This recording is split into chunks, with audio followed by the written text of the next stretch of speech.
Hello Chetan గారు. Hello madam. B12 deficiency అనేది రోజుల్లో చాలా కామన్ అయిపోతుందండి. ఈ B12 డెఫిషియన్సీ ఉండడం వల్ల ఎలాంటి పరిస్థితులు మనకు వస్తాయి, మన బాడీలో చేంజెస్ ఏం కనిపిస్తాయి, దాన్ని ఓవర్కమ్ చేసుకోవడానికి ఎలాంటి హోమ్ రెమెడీ పాటిస్తే మంచిదంటారు? ఇప్పుడు ఏదో వార్ నడుస్తుంది అనుకోండి, సోల్జర్లు పోతారు కదా, వాళ్ళు గన్లు తీసుకొని పోతారు, బుల్లెట్లు కూడా తీసుకొని పోతారు. ఆ బుల్లెట్లు ఒక తైలలో పెట్టుకుంటారు, అవునా కాదా? ఆయన పోయినాక తైలలో బుల్లెట్లు లేవంటే ఎట్లా అయిపోతుంది? చాలా ఇదైపోతుంది కదా. బుల్లెట్లు ఉన్న గన్లో ఏమైనా స్ప్రింగ్ ఖరాబ్ అయిందంటే, అవునా కాదా? అప్పుడు ఏమైతుంది? వార్లో ఎట్లా ఫైట్ చేస్తాడు ఆయన? అట్లనే ఏంది అంటే B12 డెఫిషియన్సీ ఏదైతే ఉంటది కదా, ఒక్కొక్కసారి ఏమైతుంది, మీరు B12 రిచ్ ఫుడ్స్ తినరు అంటే మీరు గోళీలే మర్చిపోయినరు, బుల్లెట్లే మర్చిపోయినరు, లేదంటే ఏదో పార్ట్ గన్లో ఖరాబ్ అయి మీరు ఆ బుల్లెట్లు వాడలేకపోతున్నారు. అంటే ఏంది, B12 తింటే కూడా అబ్జర్వ్ అయితలేదు. ఇటువంటి పొజిషన్స్ కూడా వస్తాయి కదా. అవునండి. ఏమైతుందంటే B12 డెఫిషియన్సీ రావడానికి రెండు కారణాలు ఉంటాయి. అవి ఏందంటే, ఒకటి ఇంటేక్ తక్కువ, లేదంటే ఇంటేక్ ఉన్నా మీ పేగులు B12 ని అబ్జర్వ్ చేసుకోలేకపోతున్నాయి. ఎందుకు అబ్జర్వ్ చేసుకోలేవంటారు? ఎందుకు అబ్జర్వ్ చేసుకోలేదు అంటే, ఇప్పుడు కొందరు వెజిటేరియన్లు ఉంటారు, కొందరు నాన్ వెజిటేరియన్లు ఉంటారు. ఇప్పుడు ఏమైతుంది అంటే, వెజిటేరియన్స్ కి కొందరికి టెస్ట్ చేపిస్తే విటమిన్ బి నార్మల్ ఉంటుంది, చాలా మందికి అబ్నార్మల్ ఉంటుంది. మళ్ళీ అట్లానే నాన్ వెజ్ ఉన్న వాళ్ళకి చేపిస్తే టెస్ట్ తక్కువ ఉంటుంది. అంటే నాన్ వెజ్ తింటారు కదా, మళ్ళీ నార్మల్ ఉండాలి కదా. మళ్ళీ వారానికి 5-6 సార్లు నాన్ వెజ్ తినేటోళ్ళు కూడా ఉన్నారు, వాళ్ళకు కూడా తక్కువ ఉంది. ఎందుకంటే ఏదైతే ఈ మటను, చికెను ఎక్కడి నుంచి అయితే వస్తుంది, వాళ్ళు దానికి కొలెస్ట్రాల్ అని యాంటీబయాటిక్ ఇస్తారు. దేనికోసం ఇస్తారు? గ్రోత్ ప్రమోటర్ పేరుతోటి ఇస్తారు. అంటే తొందరగా అది పెరిగిపోవాలి, మార్కెట్లో రావాలి. అది ఫుడ్ చైన్ లో ఎంటర్ అయిపోతుంది. ఫుడ్ చైన్ లో ఎంటర్ అయిపోయినాక మంచిగా చికెన్ లాలీపాప్ లాగా తయారై మీ ప్లేట్ లో వస్తుంది. అది మీరు ఇదే తింటున్నారు, B12 ఉంది దాంట్లో, కానీ ఫుడ్ చైన్ లో వేరే ఇంప్యూరిటీస్ కూడా వచ్చేసినాయి కదా. ఇవి ఏం చూసుకుంటాయి అంటే న్యూట్రిషన్ సరిగా అబ్జర్వ్ అవ్వకపోవడం. మళ్ళా దాని తర్వాత ఇప్పుడు అట్లనే చెట్లు కూడా ఉన్నాయి, మనం పొలాలు వేస్తాము, అవునా కదా? దాని మీద పెస్టిసైడ్ కొడుతున్నాం కదా, దాని మీద కూడా కెమికల్ కొడుతున్నాం కదా. దేనికి? పంట మంచిగా ఉండాలి, ఎక్కువ పంట కావాలి.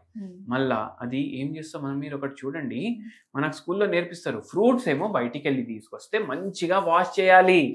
ఎందుకు? దాని మీద ఉన్న పెస్టిసైడ్ పోతుంది, కానీ పెస్టిసైడ్ దాని లోపలికి కూడా పోయింది. ఎట్లా? దీనికి ఎట్లా అర్థం చేపియాలి అంటే, మీకు చెట్టు ఉంది బై మీ ఇంట్లో, ఒక పాట్ లో పెట్టుకున్నారు, మీరు దాని లీఫ్ పైన వాటర్ వేస్తే దానికి వాటర్ పోతాయా? లేదు, రూట్స్ కి వేయాలి వాటర్. అట్లనే రూట్స్ ద్వారానే ఫుడ్ గానీ, న్యూట్రిషన్ గానీ, వాటర్ గానీ చెట్టులో పోతుంది. మనం ఏం చేస్తాం, పెస్టిసైడ్ ఫర్టిలైజర్ కూడా రూట్స్ కి కొడతాం, అంటే భూమి మీద కొడతాం, పైన కూడా కొడతాం, అంటే లీవ్స్ కి ఏమైనా రోగాలు రాకుండా. కానీ రూట్స్ నుంచి అయితే పోతుంది కదా, అది మీ ఫుడ్ లోపల వరకు వచ్చేస్తుంది. దాని వల్ల కూడా ఇట్లా అవుతుంది. ఇట్లా విటమిన్ డి డెఫిషియన్సీ చాలా మందికి, B12 డెఫిషియన్సీ చాలా మందికి. డి ఎట్లా అవుతుంది? అట్లనే సన్ లో కూర్చోండి డి వస్తుంది అంటారు. పార్టిక్యులేట్ మ్యాటర్ అనేసి డస్ట్ ఉంటది, ఇది ఏడికెళ్ళి వస్తుంది?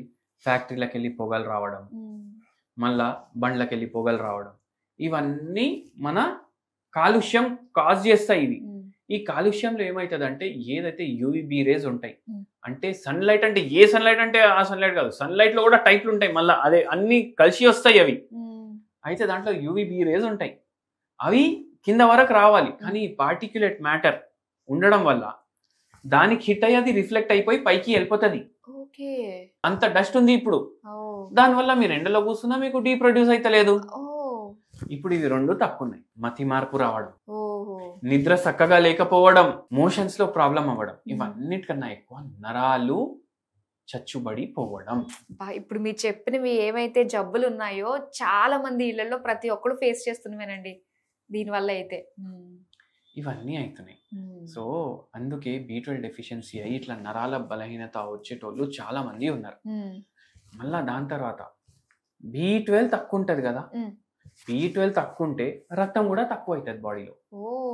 రక్తం తక్కువ అయితే నరాలకైతే రక్తం పోతేనే కదా అవి చక్కగా నడిచేది. దానికి ఎలక్ట్రికల్ ఇంపల్స్ కావాలంటే బ్లడ్ కూడా కావాలి, దాంట్లోకి వెళ్ళి ఎలక్ట్రిసిటీ కరెక్ట్ గా పోవాలంటే. అయితే ఏమైపోతుంది, ఇప్పుడు బ్లడ్ కూడా తక్కువ ఉంది, హీమోగ్లోబిన్ తక్కువ ఉంది, ఆక్సిజన్ తక్కువ పోతుంది. ఆక్సిజన్ తక్కువ పోతే మనిషి బతికి ఉంటాడా? లేదు. కానీ తక్కువ పోతుంది, కానీ ఎంత కావాలంత పోవట్లేదు. ఏమైపోతుంది, ఆ ఎలక్ట్రికల్ యాక్టివిటీ నరాల్లో డిస్టర్బ్ అయిపోతుంది. అది డిస్టర్బ్ అయిపోయి ఏమయ్యేది ఉంది, మళ్ళా సార్ మొత్తం రోజు నీరసంగా అనిపిస్తుంది, చేతులు లాగుతున్నాయి, చేతిలో మంటలు వస్తున్నాయి, అరికాల్లో తిమ్మిర్లు వస్తున్నాయి, మంటలు వస్తున్నాయి. ఇవే చెప్పుకొని ఒక పేషెంట్ కూడా వచ్చిండ్రు. రక్తం తక్కువ ఉంది, B12 తక్కువ ఉంది, బొక్కలు వీక్ అయినాయి.